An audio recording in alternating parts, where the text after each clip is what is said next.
দিশত শাসকীয় বিজেপি দলে সকলো গণতান্ত্ৰিক বিধি ব্যৱস্থা মষিমূৰ কৰি অগণতান্ত্ৰিক একনায়কত্ববাদী হিটলাৰী শাসন প্ৰৱৰ্তন কৰা কাৰ্য কোনোপধ্যেই গ্ৰহণযোগ্য নহয়। বিজেপি দলে ৰাইজক দিয়া প্ৰতিশ্ৰুতিসমূহ পূৰণ কৰা সলনি ইয়াৰ কেন্দ্ৰ ৰাজ্য দুয়োখন চৰকাৰৰ কাম কাজসমূহ জনবিৰোধী হৈ পৰিছে আৰু সেয়েহে বিজেপি দলক ক্ষমতাৰ পৰা উৎখাত কৰাটো সময়ৰ আহ্বান হৈ পৰিছে। এই ক্ষেত্ৰত দেশ তথা ৰাজ্যৰ বিৰোধী দলসমূহৰ মাজত ভোটৰ বিভাজন হৈ বিজেপি যাতে লাভৱান নহয়, অৰ্থাৎ ভোট বিভাজনৰ সুযোগ যাতে বিজেপি যাতে পুনৰ ক্ষমতালৈ আহিব নোৱাৰে, তাৰ প্ৰতি সচেষ্ট হোৱাটো সময়ৰ আহ্বান হিচাপে উপলব্ধি কৰি আজি সভায় ৰাজ্য তথা কেন্দ্ৰ উভয়তে ভোট বিভাজন ৰোধৰ স্বাৰ্থত বিৰোধী দলসমূহৰ ঐক্যবদ্ধ প্ৰচেষ্টাৰ প্ৰতি সহযোগিতা আগবঢ়োৱাৰ সিদ্ধান্ত গ্ৰহণ কৰে।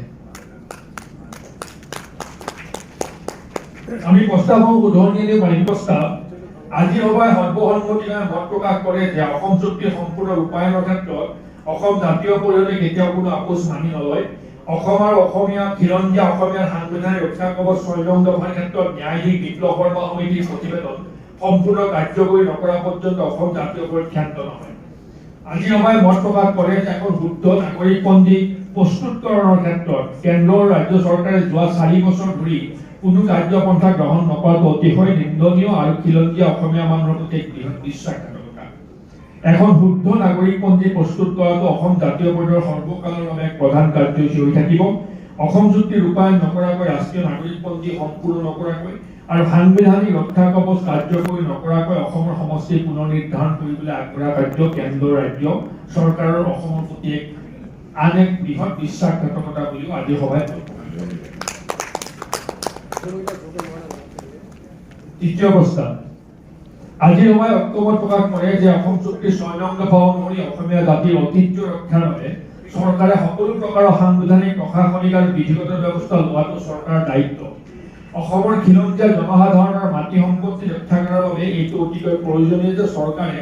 আইন প্ৰণয়ন কৰি খিলঞ্জীয়া লোকৰ মাটি সম্পত্তি অনা খিলঞ্জীয়া লোকৰ হাতলৈ হস্তান্তৰ হোৱাটো তৎকালীনভাৱে বন্ধ কৰিব লাগে।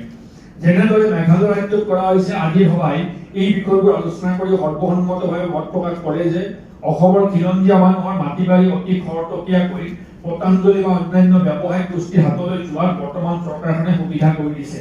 আৰু দেশকৈ এই ব্যৱস্থা অসম চুক্তিৰ ৬ নং দফাৰ সম্পূৰ্ণ পৰিপন্থী। গতিকে খিলঞ্জীয়া মানুহৰ মাটি বাৰী অনা খিলঞ্জীয়া হাতলৈ যোৱাটো শীঘ্ৰে বন্ধ কৰাৰ বাবে কঠোৰ ব্যৱস্থা গ্ৰহণ কৰিবলৈ আজি সভাই দাবী জনায় আৰু এই ক্ষেত্ৰত জনসাধাৰণৰ প্ৰতিৰোধ গঢ়ি তুলিবলৈ প্ৰত্যেক অঞ্চলতে বিশেষকৈ ৰাষ্ট্ৰীয় ঘাইপথৰ দুয়োকাষে থকা সমূহ ঠাইত খিলঞ্জীয়া মানুহখিনিক প্ৰতিৰোধ আন্দোলন গঢ়ি তুলিব অসম জাতীয় পৰিষদে আহ্বান জনায়।